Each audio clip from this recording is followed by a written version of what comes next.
Hello, folks. Welcome back to the UK Games Expo live stream. I have got some new friends with us, but still here, the wonderful Kate, UK Games Expo marketing manager. Are you all right? Did you have a good time on your human admin? That's a weird question. Human admin, yeah. It's a weird question. I don't know what I was went downstairs. I went downstairs and frothed to people that I'd met a guy who works with Thrall from the Horde, and obviously as a good Hordey, I sort of waxed lyrical and then realised that my nerd was showing and that I should take it back upstairs and talk to these guys. So now I can froth with them about all things Warhammer and Cubicle 7. Yes, we have some friends from Cubicle 7 with us. We've got Emmett and Kat and Elaine. How are you doing, folks? Yeah, great, thanks. Good to be here. Good. My cat hasn't interrupted us too much yet, but we'll see if that maintains for the length of this call. Yeah, maybe. Who knows? It's always good to have cats on it. I still remember when Tony's kittens invaded one of the Virtually Expo streams, and everybody was like, "Kittens, you must show us." Like, that was it. No more board gaming today. Yeah. Just the new kittens. That was great. But we're not going to talk about kittens until they invade the stream. So. Wow. No. That's because I saw on your Facebook page yesterday there was a couple of cool announcements. One that when I was younger used to make me hide behind the sofa. Yes. Can you tell us more about that, or can you just tell us what I'm talking about so folks in the chat aren't confused? I'm marginally confused. What made you hide behind the sofa? Doctor Who. Doctor Who. Only one thing, Emmett. Do you not spend your preteen years behind the sofa? It's too silly to be scary. Come on. Yeah, there was It was terrifying. You'd hear it was terrifying enough. Okay. I stand corrected. There's lots of terrifying things in Doctor Who. But yes, we announced we have been working with the BBC for I think close to 10 years now, maybe on Doctor Who. We have I think a book out for almost every Doctor. I think, apart from Jodie, but we're continuing our relationship with the BBC, so we'll have lots of shiny Doctor Who news coming soon. That's cool. The second edition of Doctor Who, which is looking great. Dave Chapman is over that, and he's doing a fantastic job on it. So yeah, we have lots of exciting Doctor Who news coming soon. That's good. As well as that, last week we announced again another extension of our partnership on Lone Wolf. So the Lone Wolf adventure games, I know, were a big part of a lot of people's childhood, and we have the Lone Wolf adventure game engine that we use for those. So we are finishing out the books we had been working on. I think the next one is the Book of the Magna Chi, but I might be wrong on that. And then yes, we have some new and exciting stuff coming for Lone Wolf as well. So yeah, more stuff to fit in the schedule. It's great. You're not doing anything else. It's a really empty. No, I'm lying there. No, it's not like you have a release every single week. Oh no, yeah, you do. Yeah, that's right. You can start naming your grey hairs after individual books. I easily could. I was definitely way less grey before Soulbound came out. I like that. That's kind of mystical. It's taking that thing with you. You know, you're kind of giving life to this thing. You know. Yeah. Treasure your copies, people. So shall we start with what's caused the most recent grey hair? What you mentioned there, Soulbound. Should we dive in? Because I know I can see a lot of people in chat already, and they're all eager for as many juicy details as we can get, and we do only have about 50 minutes to try and tease out as much as we can before everybody realizes I shouldn't be saying that. So should we start with some Soulbound, because this is new to me? Yeah, absolutely. I think last time I was on, I think we were chatting about it a little bit, but we're still waiting for the physical copies to arrive. So I think that was maybe last year, but since then the core book, which I have here, which you can see here, is lovely. It has nice spot UV, which does a nice thing with the light. I'll try and get it on the camera. Yeah, love it. So that's been out for a few months now. I think it landed in stores maybe December, January, depending on where you were. But the new thing we just got a big shipment of is the starter set, which you can see there, and which I also have a lovely boxed copy of here, which is absolutely rammed full of stuff, which I won't bother opening because there's so much. But you have these lovely dice with the symbol of Akshi on it. Anyone who might have had the Warhammer Fantasy starter set, you know a lot of the stuff that's in here. I'm not even going to open it. There's too much stuff. we have an unboxing video on our YouTube channel, and I think the a couple of other folks are doing unboxings for us as well. But we have you have the adventure book in it that teaches you how to play, teaches you from scratch how to play the game, teaches you all about the mortal realms, and introduces to you. If you've no idea about the Age of Sigmar, it'll teach you everything you need to know, or at least you can dip your toe in and then fall into the big ocean of lore around Age of Sigmar. Yeah, we have that. It has a 64-page guide to the city of Brightspear, where the adventure is set, so you can continue your adventures. It's pretty much a full city guide. So you have out of the gate, you have something there you can. So even if you already know how to play the game, it's still worth it. You have your pre-gens, so pre-generated characters you can jump in with, dice, tokens, handouts, maps, lots of stuff. So it's absolutely random stuff, and I think it's £22, I think, or $22.99, I think. So it's shipping from our warehouse now. I think folks have started to get it already, so it should be in stores in the next few weeks once it lands. So yeah, definitely check it out if you get a chance. I just keep telling people about how hard the box is because I'm so impressed with the quality of the box. But the stuff in the box is great. Never mind the density of the actual box itself. I like starter sets. I found a new love for starter sets that you can, even if you're experienced with them, put them on the table for everybody else. Yeah, because absolutely. there's normally a good amount in the starter set that will refresh folks between sessions. Because let's be honest here, sometimes it's been a while between we've got to play in person and get stuff out. There's enough in there to refresh people's ideas of what we were doing, but not too much that you have to like practice, read at the table, which will distract you from playing Soulbound, which is what you want to do. Absolutely. Yeah, one of the things that we always go for, and similar that we did with Warhammer Fantasy, is the starter set is obviously great for teaching you the rules. That's the exact point of it. But one thing is we always want to make sure that it has that longevity. So part of that is you have your handouts, your rules, handouts and stuff, and they will last you a good while. But once you know the rules, you might not need them as much. So you do have your reference sheets and things. But the big thing is in this we have the Brightspear City Guide, which is a whole city you can play in it. So that's endlessly useful. In the Warhammer Fantasy one, we have the Guide to Ubersreich, which we've since expanded on with Ubersreich Adventures and all that kind of stuff. We've done the same here with the Soulbound starter set. So we have the Guide to Brightspear. We've released some PDF content for it. So you have Streets of Brightspear, where you can learn more about the Brightspear City, find new magic items and take new endeavors, which Elaine wrote.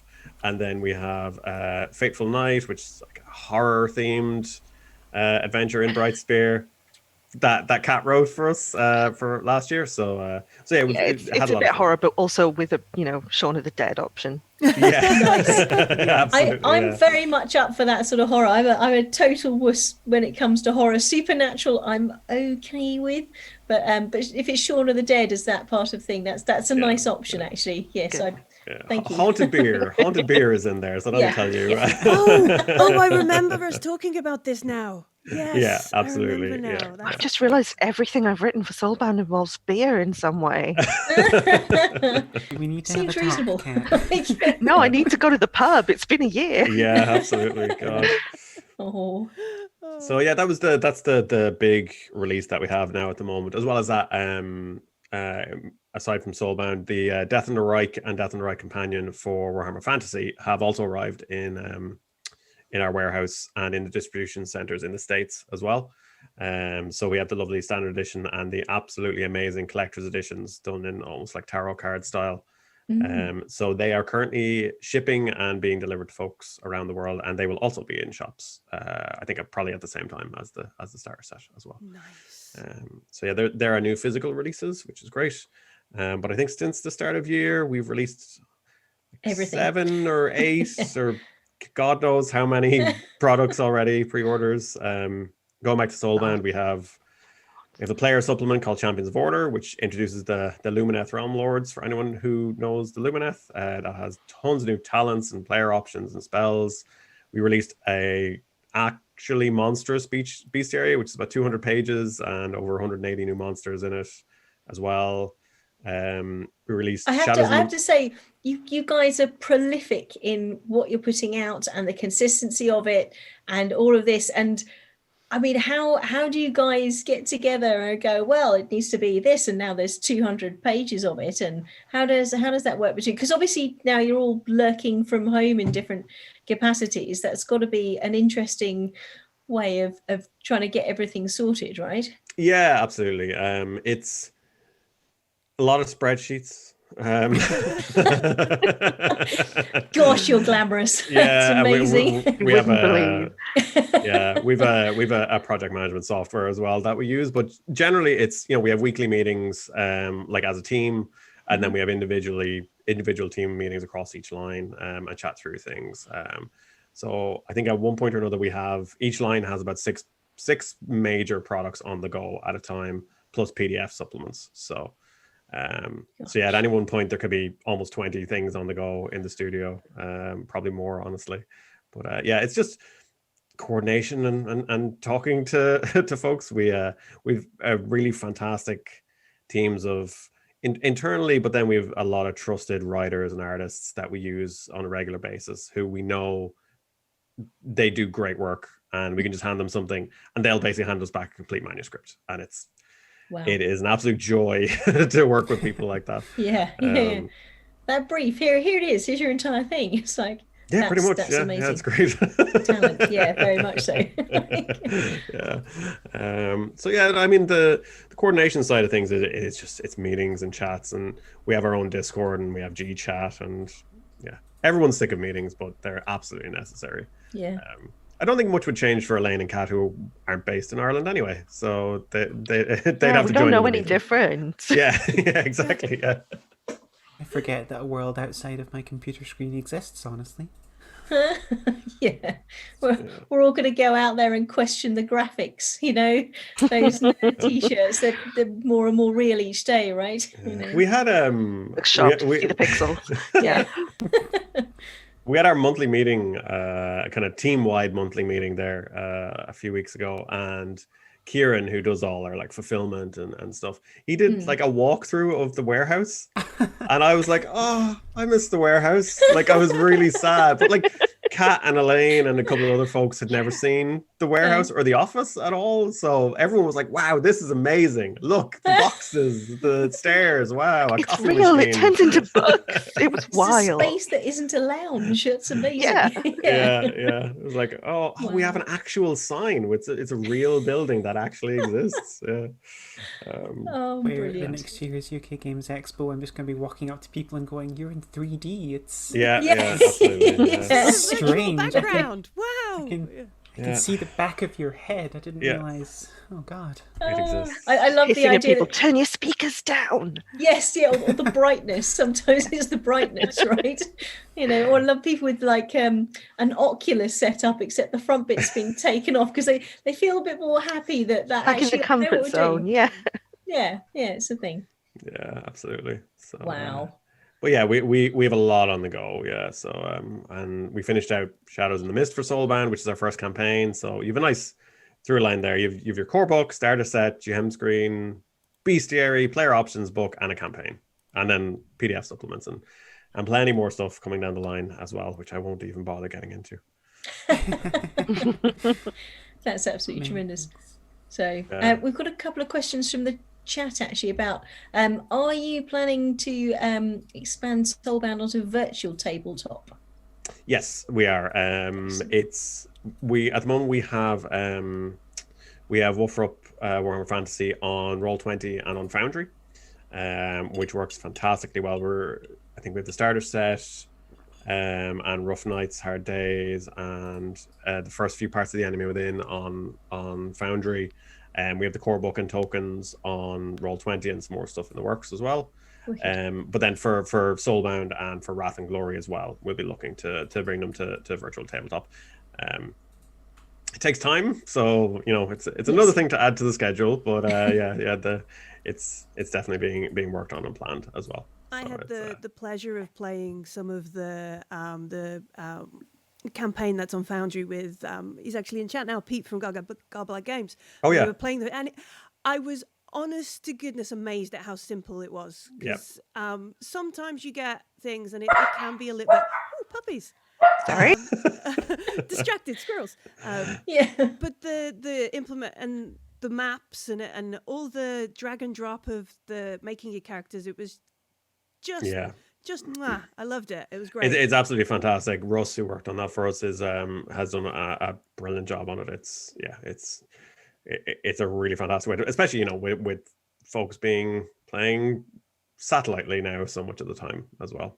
Yeah. So it's exciting to know that more of them, because I was chatting before, because I've never played Soulbound and that kind of thing. I've only ever played WFRP, and the idea that it's going to be as accessible on virtual tabletops as well is like, oh, okay, maybe I'll give a go, because it takes the load off the getting, because not only do you, when you're remotely gaming, have to make sure all this is good, having to then also get your books out and find the space for all the stuff. The tabletop just helps lift that load a bit, I think.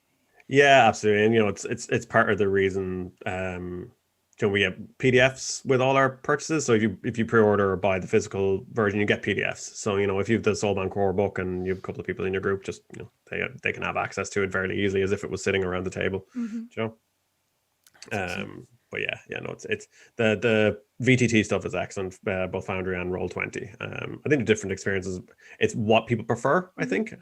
So it's nice to have those options for folks, I think.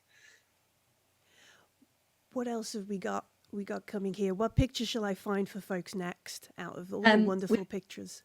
We've got another question of when can Stars and Scales, apparently, when can they get it?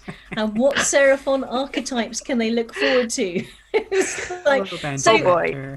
Oh, I have to go. Sorry. Stars and Scales is currently being worked on. The writing is complete and the editing is mostly complete, and I'm doing my own read through of it now. It's looking great. We'll have some more news on it soon, and I am not saying anything else.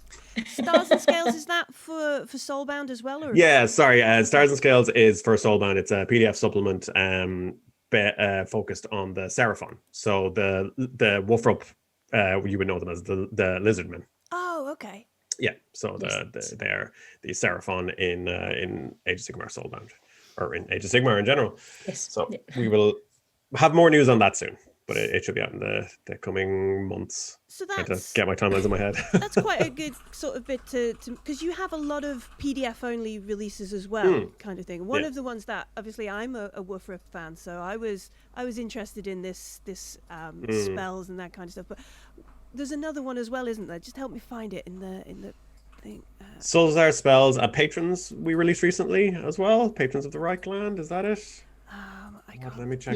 Yeah, looks like that one. So if I've got the picture. Oh, we've got another one. Is will we get stats for Croak? Croak. I'll not say Croak, but people have I just would say Croak because he's kind of a frog. Yeah, no, I know. There's a lot of split debate on that one. So yeah, sorry. Him anyway. Stats. Generally, we don't stat named protagonists, but we have been talking about some stuff we'd like to do in the future with like named characters from Age of Sigmar, because we can't say, hey, here's how you can go and fight and kill Croak or Von Karstein or one of the Mortarks. But we do have some stuff in the future, hopefully. So sorry, Elaine. Drus Kraith in Shadows in the Mist, though. I think that's true, actually. Yeah, that's our biggest like model character that we've started so far. I think mine's the dragon. Yeah, she's a Darkling sorceress. So with things like the bring us back to the PDF kind of releases. These you can get on Cubicle 7, the website. So with these released, this is what's helping keep the publishing schedule quite as frantic as it seems, because you can release them digitally. Am I getting that right? Or are you just absolutely. making everything? Kind of. We like to do both. Like the books obviously have a much longer turnaround time. Like so you from when the PDF is released for pre-order, it takes between 4 and 5 months to land with people. Which is just it's the reality of printing and distribution. We after maybe after 2 weeks of pre-order, our books go to the printers. It takes about 2 months to print. It takes 2 months to ship.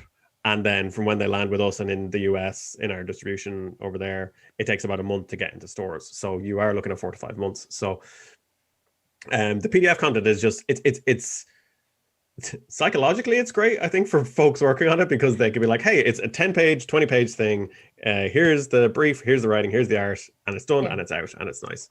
And it lets us touch on things that we couldn't expand to a full book, potentially at times. I think Sulazar's unrivaled spells of unrivaled utility, Sulazar's which is a terrific thing. Unrivaled utility, my friends. It's like the Dyson of the world. You can do anything with it. It's marvelous. But yeah, so the spells in that are obviously very useful for folks. We would hope to be doing a spell book down the line, but that's a little further down the line. So it gives a chance to look, hey, here's some content for people playing wizards or spellcasters. And with the other smaller PDFs, it's a chance to focus on stuff we might not see in a full book. So it's a really nice one. I think maybe adventures in particular, some folks might not buy an entire campaign book, but they might pick up one or two of the adventures to even steal encounters from it, or actually to even just run it as a one shot, that kind of thing. So, but did you mention litanies? Was that another? Yes, Litanies of the Lost, and I can now stop talking briefly and let Kat talk. Until you have to jump in and tell me I'm not allowed to say something. The guys here are absolutely counting on you guys doing that. This is amazing. Good, start your countdowns, chat. Litanies of the Lost is our first adventure book for Wrath and Glory. It's taken us, I don't want to say how long it's taken us to make it come out, but it's a series of adventures that have been out as PDFs now collected and making their way through the incredibly long printing process. And it's just full of cool stuff, really. It's full of cool Drakari, and there's a murder mystery in a monastery where nobody's allowed to talk, which I think is just a brilliant conceit, and I really want to see everybody try to stream that. I'm delighted I can't talk. I think we released the first one in December. I think that was Elaine's adventure, was it? Yeah. Which is a wonderful little thing. Duty Beyond Death, which is the sort of haunted house scenario in a Adeptus Mechanicus Manufactorum. And it's a big, wonderful mystery, and it has some of my favourite writing I've done in it so far, and I really want to see more people playing through it and telling all the horrible, horrible things that happen to their characters during it. So good.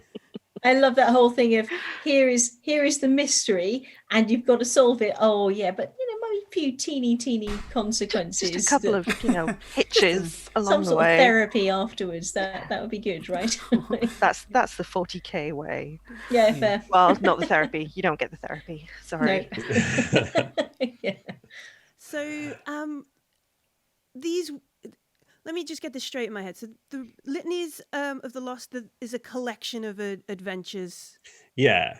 So Litanies is another. It has 4 standalone adventures, and then there's a section in there on tying them together as kind of a campaign, if you wish. Yeah. So that's printing at the moment. I think we just sent off the print files yesterday, Kat. Oh, right. So this answers a question that chat had, because one of the things they were wondering is so these wonderful adventures that might come out as PDFs and things, will they eventually ever become, and then something like the Litanies of the Lost happens? Is that a fair? Yeah, so we've a couple of different things we've done in the past. Initially, a year or 2 years ago, I think we released Ubersreich Adventures, which was we just released an adventure set in Ubersreich, which is the city from the starter set. Yeah. And then we did a couple of those, and folks were asking to have them in a book. So we went, okay, well, we'll put them in a book. So we did that. Then we released Ubersreich Adventures 2, and from the start, we knew it was going to be a book. So we basically put up the pre-order. The first adventure came out. The last adventure came out last month, I think. So now that'll be collected and put in a book. Same thing with the Soulbound Shadows in the Mist. We did it like that as well.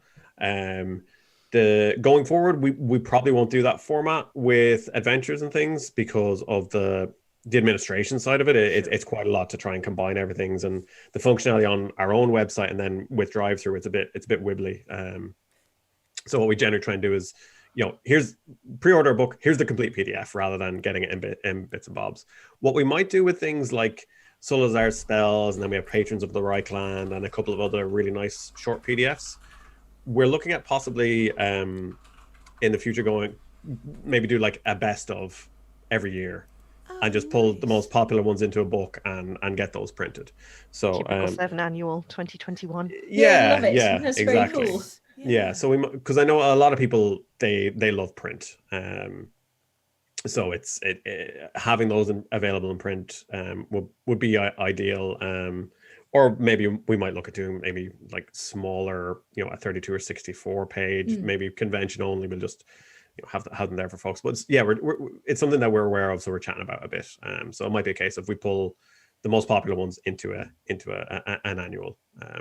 We have stuff like Archives of the Empire, which is in itself, it's a collection of various articles with a slight theme running through them, but it's its own thing. It just is a book that's ready to go. So yeah, we've a couple of different things, ways of handling things. So we'll try and streamline that a bit. So while we're talking about Litanies of the Lost, it kind of ties in with another. What chat are doing a lot of good work, heavy lifting for me today. Because one of the things, how do you keep a distinct feel for each of the different lines? So even amongst like the Litanies of the Lost, how do you make sure that one adventure, one sort of one short adventure still ties in and has the same theme to be able to sort of keep that, give them an arc? What is that like for Kat and Elaine, who's also worked on the book? Oh, that's a really good question. And it's kind of a work in progress because we're completely immersed in these games like every day. Like it's really easy for us to go, oh yeah, that's a 40k adventure, or that's a Soulbound adventure, or maybe your Soulbound's a little too grim and dark. Maybe we'll shut down Warframe. I think mainly the answer is that most of the people who write for us are massive fans of these lines and are just as immersed as we are. But we're kind of constantly working on internal processes and outreach plans whereby we can communicate exactly what's in our head to all of the great freelancers that we have. So there's I think non-answer. No, I like it. Answer. I mean, broadly, each line has different themes. I'm not sure if that's in relation to something like Litanies, where you're hitting the same themes across a book, but going across lines. I think you have different ones. Elaine, you've written for Wolfrup, not Wolfrup, but you have done some for Wolfrup, but you've written adventures for Soulbound and Wrath and Glory. So you're probably, once your cat leaves you alone, you're probably best placed to answer that. We were talking earlier about the tentacle, and you're right. This just sort of edges across. It's like that, That's the Sorry, that's the go on. demonic pact I've made with the. Yeah, I don't know. There's definitely like there's like a feel to it that I think you just get from, like Kat says, being immersed in the settings. Like for example, I've been writing a lot of Skaven across both Soulbound and Wolfrup, and they're dealt. It's the same faction, but they're dealt with quite differently in the two settings. In Warhammer Fantasy role-playing game, they're pretty much unanimously, their existence is denied, and their knowledge of them is shrouded in secrecy. But they have lots of really interesting like creation myths and all this sort of stuff. So when you're writing for them in Wolfrup, it feels very different to when you're writing for them in Soulbound, which is rather than being this big, massive, sinister sort of organization, with Soulbound, you can kind of it feels like at least you can put a bit more like humor into them, because they're inherently self-destructive plans. They're like the Saturday morning cartoon villain, yes, who always foils themselves somehow. So yeah, it just feels like exposure to the setting and the tropes, and we always like to have like quite strong cultural touchstones for the lines in general.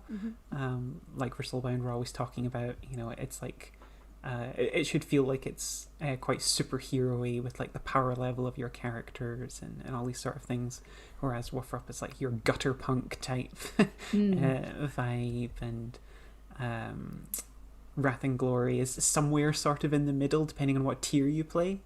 Wrath and Glory is kind of somewhere between like action movie and superhero, depending on your tier. Yeah, definitely. I think Wrath and Glory is quite special for that, because you can go in there, and if you want to be a bunch of scrappy Imperial Guardsmen who their gun costs more than their life, you can all go in at tier 1 and get blown away by the first monster that you encounter, or you can all rock in there Primaris space marines like storming space hulks and laying waste to entire like armies, and it's, you know, Wrath and Glory's got a very unique sort of system there with the tier. So yeah, it's all just trial and error, I guess. Yeah, one of the funniest things I think is, I think there's possibly one of our Wolf adventures where I think the end boss of an adventure was a bloodletter, like a demon that is accidentally summoned, and there's a bloodletter there. In Yeah. Soulbound, like, you kill bloodletters, like you just sweep them away. You know, one hit and they're gone. You're just swathing, going through hordes of bloodletters and sweeping them out of your way. So yeah, that tonally very very different there as well. But, although now I rather want to see the Saturday morning cartoon of Minions versus Skaven in this kind of like a Plants versus Zombies sort of. Do you know what I mean? Yeah, that'd be fun. That'd be really fun. It's do you, when you work on some lines, do you ever start one project and think, actually no, this would be so much more fitting for Wrath and Glory than it is for, or this is a perfect. Do you ever have those moments where you think, if I just flip this slightly? sometimes it's usually we start off from a brief, write something for Soulbound, and if you accidentally write something for Wolfrup, that's very different. What we have talked about is in Soulbound in particular, we have rules for playing Grim and Perilous, which is you start weaker, you have lower XP, that kind of thing. I think Elaine is actually playing in a campaign at the moment like that. It's great fun. Yeah, so we were talking about potentially maybe releasing adventures specifically tied to that. Nice. So we might do something like that in the future. So that would be, it would feel much more lower level, that kind of gutter punk type thing. And from what you're saying, Elaine, it is pretty rough going. It's great. It's great fun. Grim and Perilous rules in Soulbound. If you want like really streamlined Wolfrup-esque experience in the Mortal Realms, it's very good. We're playing a bunch of Root Guard, we're called, and we essentially, it's the sewers, but it's in Gairan, so the city's a tree. So we're in the sewers. So it's, you can always dial everything up to 11 and make it weird in Soulbound. So we're pretty much playing a Wolfrup game in Soulbound, which is being a bunch of sewer workers and dealing with Skaven in the sewers. Oh, that's tremendous. You can't get away from Skaven, can you? No, Cannot. or apparently skulls. I this particularly like in the chat that one of the things that folks seem to think is that you guys have like a throne of skulls where you're surrounded by more skulls, just to really get into the zone for the writing and the production of this. Absolutely, so, yeah. They're off camera over here. You can't about... quite see them, yeah. Well, we've got Clearly. three thrones of skulls. And the Wrath and Glory throne of skulls is also surrounded by drippy church candles. Yeah, of course. Yes, drippy church candles. Gosh, yes. Yeah, I suppose actually speaking of for 40k for Wrath and Glory, the different feel, I think we have Bloody Gates coming out soon, which is a really interesting, I think, series of adventures it's going to turn into. Kat, if you want to run through that, because I'm not going to talk about stuff I don't know about. Aww. Sleeves rolled up. Here we go. Yeah. Love it. Wow, I'm not sure I can live up to that now. So the Bloody Gates is actually the first of 4 adventures, and they're designed to, one, give new players a really great feel for the setting, just really chuck them in at the deep end, see if they live, I guess. But it's 4 adventures from tiers 1 to 4, all set in the same battle, with at the lower end an Imperial Guard Penal Legion being sent to clear minefields and scale walls, and good luck to them. Wow. Poor little guys. Right up to tier 4, where you have Space Marines just chewing through the kind of threats that were terrifying at tier 1. Just Space Marine things. Space Marine things. That's awesome. I think it was one thing we mentioned last time we was talking with you, Emma, the Forsaken players, the Forsaken Systems Players Guide. Yeah. Where is everything up to with that? Because we mentioned it briefly last time. Yeah, so that came out. Yeah, it's done. It's done. You can have it in PDF. Everyone's like, you can nearly get it in print. One day we'll let you get it in print. Oh no, the dogs are about to go off. Emma, take over. Okay, yeah, it's amazing. I love there's this little chat thing underneath, and every now and then we see pop emergency, which I absolutely love as a word. I'm going to use that. Thank you, Kat. So Forsaken System Player's Guide is gives you loads of new options for new types of characters in Wrath and Glory. It expands on the Gilead system, which is the setting for Wrath and Glory as well.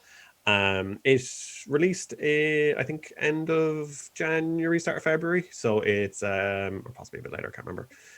So it's currently printing now as well, so that's very exciting to get. But it has new rules for playing Ogren, like a Rattling Sniper and Ogren Mercenaries, I think. Wicked. Elaine might be able to correct me.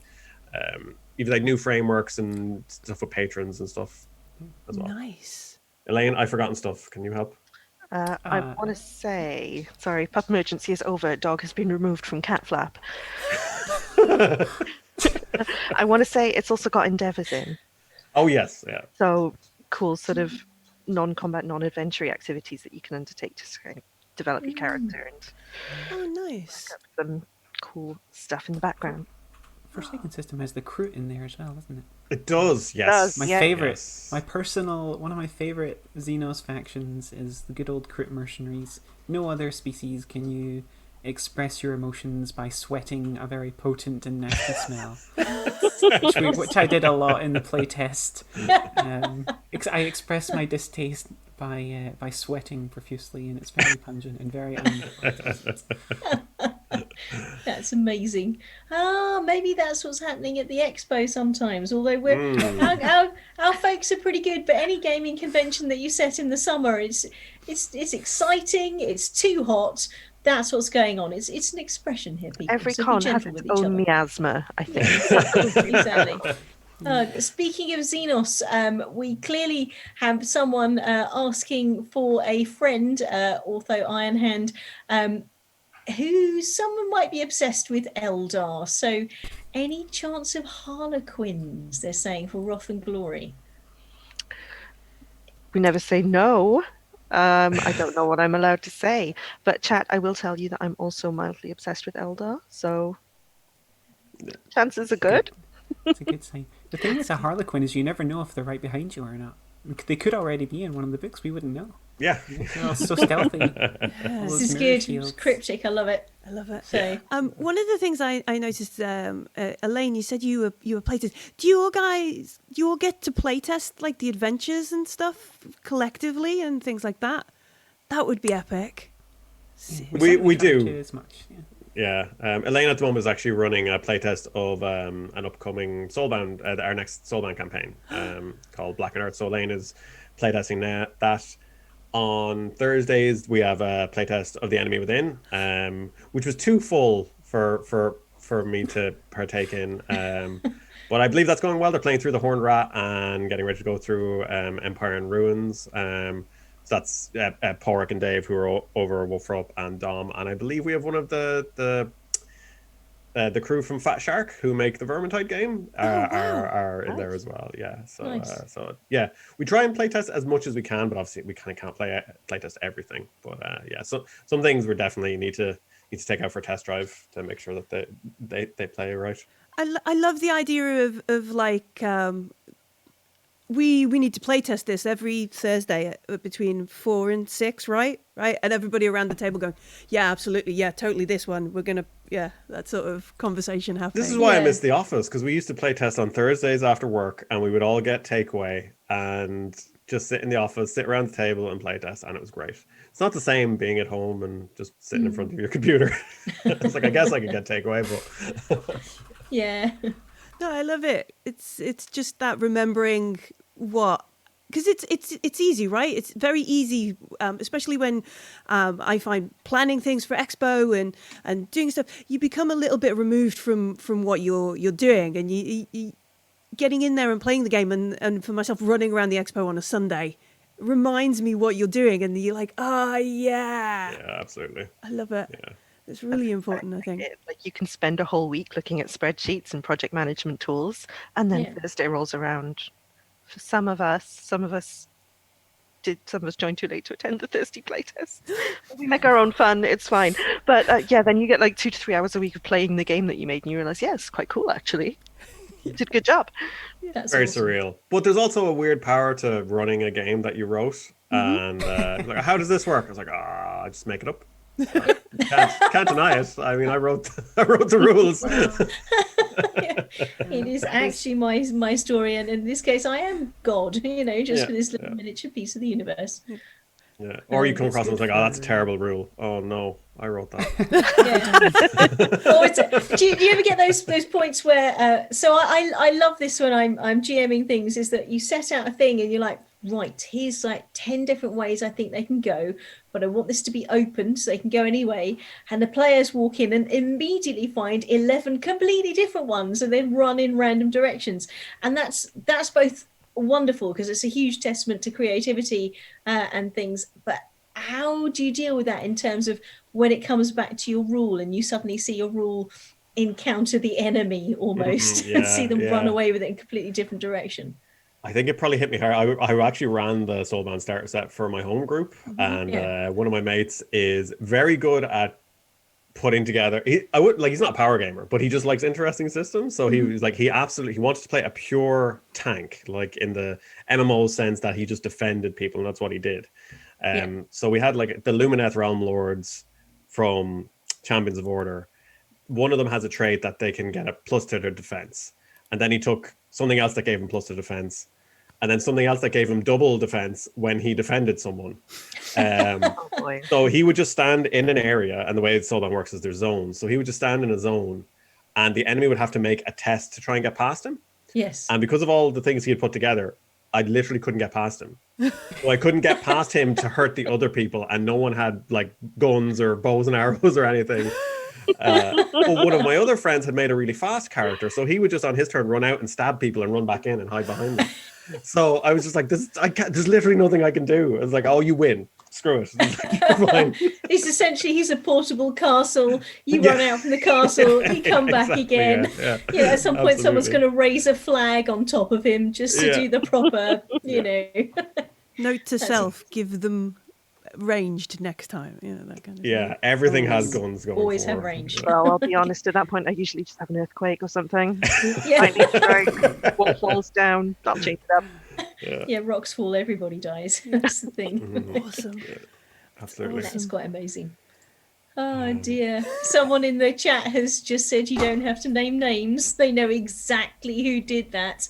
Yeah. Apparently they weren't even in that game and they know who did that. Yeah, that's one of my mates. He knows exactly who it is. That's amazing. There's always one. Yes, it sounds like it's always him though, which I quite like. It's consistent, It's good. He's quite an interesting player. He either plays like quite broken, very powerful characters, or utterly useless characters. Is that an intentional choice, or is it just sometimes the build works, sometimes it doesn't? It's just how it goes. Like if you're playing D&D and you roll for stats, he's like, oh, I got 8s and everything. I'll just go with it. It's fine. I'm essentially going to be a plant. Yeah. I love playing underpowered characters sometimes. Gives you an arc, If you start so high, where can you go? Yeah. I've noticed I did skip across a lot of our Wolf releases, so I would be remiss if I didn't mention Altdorf, which recently came out, which is huge city guide. I think it's like 220 pages for Altdorf, which is absolutely amazing. Glorious city. So we also have Middenheim, which came out a while back as well. So nice things about these is you have Middenheim, which is very important for Power Behind the Throne, which is part of the enemy within campaign, and then Altdorf is very important for the. Oh my God, my brain. For everything. It's where everything. the Empire comes. Yeah, everything. Yeah. God. It's only Wednesday. I know, right? It's one of those, isn't it? I've been sent I don't think folks will be able to see it in glorious detail, but lovely detail. The map of Altdorf is great. I look at all those and the big stinky river going through the middle. Yeah, the map of Altdorf is absolutely incredible. I can't remember the name of the artist off the top of my head. I have Jerome Hugen in my head, but that might be wrong. But either way, the map is absolutely stunning. You can pick it up. I'm sure a lot of people love maps, like the map on my wall behind. Yeah, I was going to say the one behind you. I've been looking at that's the Soulbound one. That's from Actually. But yeah, you can pick up the Middenheim map. You can pick up the Altdorf map. We have the Reichland map as well. So yeah, there's loads of really, really beautiful maps that you can pick up and just look at. Just spend time looking at them. Think about all the stuff you'll be able to do. Yeah. We've got some really nice things coming up in the chat, actually. So Rook and Roll wants to say thank you for creating a game in such a way that it's still fun for people, even if you're not used to Age of Sigmar and you're not familiar with the setting. They've apparently been playing through Trouble Brewing, and they're totally new to it, and they absolutely love it. So yeah, again, that's really that's a lovely nice. testament. That's another one of yours, Kat, isn't it? Yes, it is. More beer. More beer, yeah. And one where we started an iconic character, I think. Oh yeah, you're right. Actually, Bugman. Jacob Bugmanson the 11th from Yes. of the Bugman family name, and also there's a character who's entirely focused on beer, a new character archetype. They have a gun that can shoot beer at people to either heal them or hurt them. So yeah, that's the kind of game you're dealing with. Yeah, that's the kind of very serious drama that we put out here. Yeah. But good. Glad you're enjoying the adventure. Oh dear. It's so very fun UK Games overall. Expo is a family show, but I'm sure that if at any point we had a bar, then you guys would like have an augmented super soaker to be able to reenact this. That would be Well, now. yes. Just big Dwarden faces slapped on the side of a super soaker. Yeah, exactly. Get one of those like wider things that looks a little bit like a blunderbuss. That's much more dwarfy style, isn't it? So Just really lean into the Irish Scottish stereotype. Really lean in. I'm not sure if it's a stereotype in Wales as well, but oh dear, Of course there is. that's amazing. I've suddenly been made aware that it is coming up to the end of our time. I've just looked at the clock and I'm having a good old chin wag and looking at all these wonderful pictures and chats, being very excited. But where can folks find out more? Because we've covered over a lot here. We've seen some wonderful covers, lovely maps. We've heard about different PDFs. Where can folks get like a little bit more information, or indeed pick up these PDFs and pre-orders? So if you go to cubicle7games.com, we have everything on there. All our PDF pre-orders, all our actual physical copies that you can order, which you get a complimentary PDF with as well. Nice. On there we have regular news, articles, and then like insights into looking ahead. What we also have is we have a monthly production update, which will just give you a quick rundown of where everything is in the pipeline, when it expects to ship, when it's going to be released, all that kind of stuff, which is I think people find really useful to just know when their book is going to get to them, because obviously the first few months of the year are slightly delayed due to everything going on. So the website's the best place to go, cubicle7games.com. Alternatively, if you can get the PDFs through DriveThruRPG as well, you can pick them all up there as well. And if you follow our Facebook and Twitter, which I think is just Cubicle7 or Cubicle7 Games or Cubicle7 Or Entertainment. Cubicle7 Entertainment as well. I'm sure we have links somewhere we can drop. Yes, no, I've just found one of the chat. You're all right. And if you're looking for hashtags, then you want to be looking for hashtag Warhammer Wednesday, hashtag Mortal Realms Monday. These are all very easy to see, obviously, to say, and also hashtag 40K Friday. So these are all posts so that way you can keep in touch and hopefully see what's soon going on. Doctor Who's Day, which is what I'm pushing for. Oh, Doctor Who's Day, that's perfect. Love it. Very, very cool. So, All of the doctors would approve of that pun. yep, Yeah. very, very much so. Love it. I love it. You don't run out of days of the week. You'll have to create some more for all of the licenses you've got. Well, luckily Lone enough, we'll Wolf have the Doctor on Thursday. time at that point, so we can probably just make another day of the week. That's fine. Exactly, Yeah, Wine yeah. stuff. It's easy. It's easy. Amazing.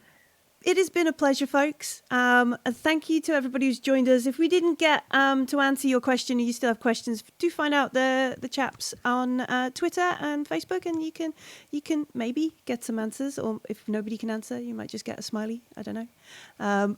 But yeah, check it out. We will be back soon. We need some. I think me and Kate need some time Yes, because need a little bit of planning. we're getting very close to approaching- running an actual show. where light bulbs are changed to amber, and I do this a bit. Yes. I don't do that anymore because every time I do that, somebody makes a Giphy of me. That's ridiculous. So I'm very definitely keeping stum. Yeah. Yeah. So do check UK Games Expo out on our Twitter and our Facebook and everywhere if you want updates on what's happening next here on the Twitch stream. It's been a jolly pleasure chatting with everybody. Thank you. Absolutely. Thank you. Take Cheers, care, folks. folks. Thanks very much. See you again. Cheers. Thanks. Bye. Bye-bye.